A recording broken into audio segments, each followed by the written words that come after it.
Namaste and welcome to Storyboard.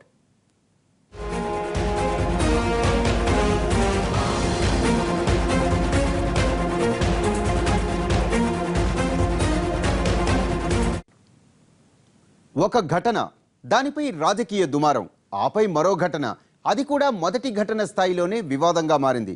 ఈ రెండు ఘటనలు కలిసి దేశంలో విశ్వవిద్యాలయాలపైనే నీలి నీడలు కమ్మేలా చేశాయి.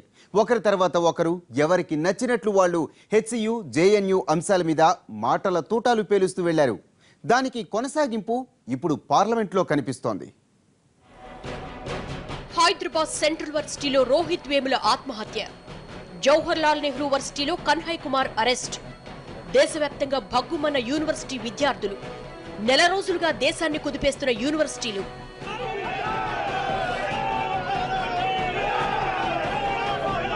ఇన్నాళ్లు ఈ రెండు అంశాలపై ఆందోళనలు, వాద ప్రతివాదనలు యూనివర్సిటీలకే పరిమితమయ్యాయి. కానీ బడ్జెట్ సమావేశాల సాక్షిగా ఇప్పుడు అవి నిండు సభలో కులకలాన్ని రేపుతున్నాయి. దళిత విద్యార్థి ఆత్మహత్యకు ప్రభుత్వమే కారణమంటూ గొంతెత్తి నినదించిన ప్రతిపక్షాలు, తప్పెవరిదో తేల్చి చెప్పండంటూ ఆక్రోశంగా సమాధానమిచ్చిన పాలక పక్షానికి మధ్య పెద్ద సంగ్రామమే నడిచింది.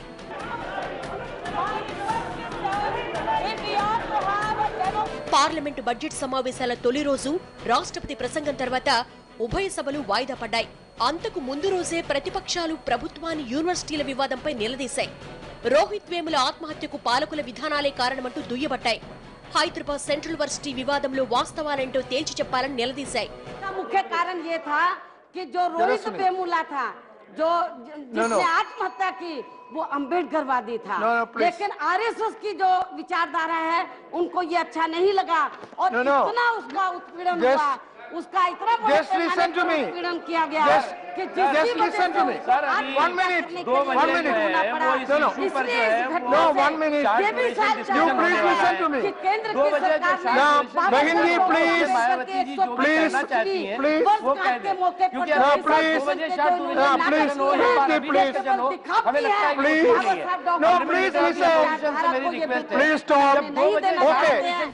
పార్లమెంటు ఉభయ సభల్లోనూ రోహిత్ వేముల అంశం దుమారం రేపింది.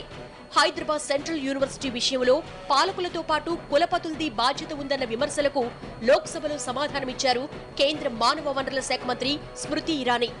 और आज मुझ पर भेदभाव का आरोप लगाया जाता है. अगर आरोप ही लगाना होता महोदया, तो जिस दिन मैंने प्रेस कॉन्फ्रेंस की मैं भी आरोप लगा सकती थी. एक बच्चे की मृत्यु होती है और उस मृत्यु के ऊपर राजनीतिक द्वंद्व होता है, लेकिन देश का ये जानता है कि जिस एग्जीक्यूटिव काउंसिल ने बैठकर ये निर्णय लिया कि रोहित को बर्खास्त किया जाए, उस काउंसिल के एक भी मेंबर को एनडीए की इस सरकार ने अपॉइंट नहीं किया, यूपीए की सरकार ने अपॉइंट किया था. हमने अपॉइंट नहीं किया. ఈ దేశంలో జాతి పేరు మీద ఎవరిని చూడలేమంటూ తన పేరు చెప్తా తన జాతేంటో చెప్పాలని సవాల్ చేశారు. ना के बारे में मैंने सार्वजनिक बयान दिया. Nothing will go on record. तब मैंने कहा कि कि इसको जाति की नजर से मत देखो. मैंने एक बच्चे की बात की, एक दलित छात्र की बात नहीं की. मैं चुनौती देती हूं, कोई भी मुझे उंगली उठाकर कहे कि मैंने जाति के आधार पर न्याय करने का या अन्याय करने का दुस्साहस किया. मेरा नाम स्मृति ईरानी है. चुनौती देती हूं, मेरी जात क्या है बताकर देखिए. नहीं बता सकते. రోహిత్ ఆత్మహత్య విషయంలో ఏం జరిగిందో వాస్తవాలు ఎందుకు తెలుసుకోవడం లేదని ఆవేశంగా ప్రసంగించారు. రోహిత్ ఆత్మహత్య చేసుకున్నా చాలా సేపటి వరకు ఆయన దగ్గరకు డాక్టర్లను పంపలేదంటూ నివేదికలు బయటపెట్టారు. Nobody allowed a doctor near this child to revive this child, to take him to the hospital. Nobody allowed a doctor near him. The police has, madam, reported not one attempt was made to revive this child. Not one attempt was made to take him to a doctor. Instead, what was done? His body was used as a political tool, hidden. No police allowed till 6:30 the next morning. Hidden, not me. Telangana police is saying this. When I say I'm pained, madam, कि एक बच्चे के दुर्भाग्यपूर्ण बोलते हैं लोग, एक बच्चे की मृत्यु पर किस प्रकार से राजनीति हुई, ये उसका प्रमाण है। ఇక్కడితో ఆగలేదు. రాహుల్ గాంధీ ఈ విషయాన్ని అనవసరంగా రాద్ధాంతం చేస్తున్నారని, కావాలని రాజకీయం చేస్తున్నారని విమర్శించారు. తన రాజకీయ చరిత్రలో ఏ ఒక్క ప్లేస్ కి 2 సార్లు వెళ్లని రాహుల్ హెచ్సియుకు మాత్రం ఎందుకు 2 సార్లు వెళ్లారంటూ ప్రశ్నించారు. In everybody's political experience, have you ever seen Rahul Gandhi go to one spot twice? No. Never gone. 600 students died for the Telangana movement. Did he go once? He did not go once. But in this, he saw a political opportunity.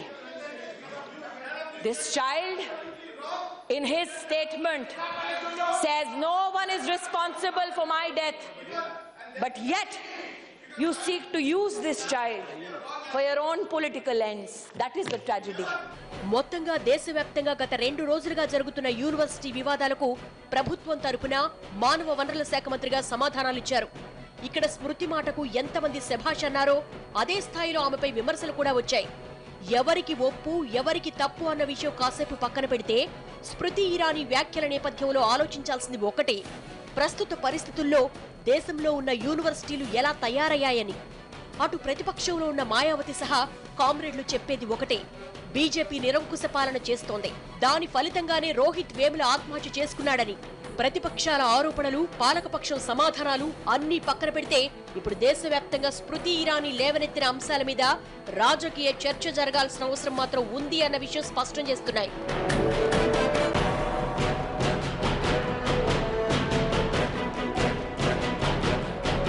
చదువులమ్మ చెట్టు నీడలో ఉన్నత మేధావి వర్గాన్ని తయారు చేయాల్సిన విశ్వవిద్యాలయాలు రాజకీయాలకు ఎందుకు వేదికగా మారాయన్న అంశంపై ప్రతి ఒక్కరూ దృష్టి సారించాలి. పొలిటికల్ పార్టీలు విశ్వవిద్యాలయాలను తమ రాజకీయాలకు వేదికలుగా చేస్తున్నాయి. అందులో విద్యార్థుల్ని తమ కుటిల రాజకీయాలకు పావులుగా వాడుకుంటున్నాయన్నదే సర్వత్రా చర్చించాల్సిన అంశం. ఇలా విద్యార్థులతో రాజకీయాలు చేసేది ప్రతిపక్షమైనా పాలకపక్షమైనా అది క్షమించరాని తప్పు.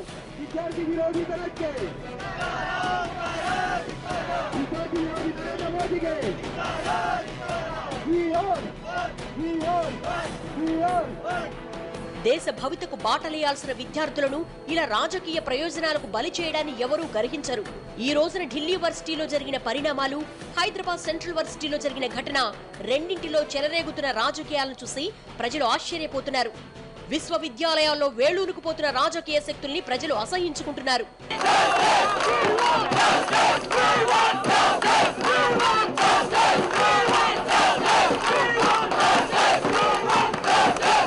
లోక్సభలో స్మృతి ఇరానీ మాటకు కొందరు జేజేలు పలకొచ్చు, మరికొందరు తీవ్ర స్థాయిలో ఆక్షేపించొచ్చు. అయినా సరే వాస్తవాలు తెలుసుకోవాలన్న ఆలోచన ప్రజల్లో పెరుగుతోంది. అసలు ఎవరు తప్పు చేస్తున్నారు, ఎవరు రాజకీయాలు చేస్తున్నారు అన్న అంశాల్లో మాత్రం ప్రజలు రియలైజ్ అవుతున్నారు.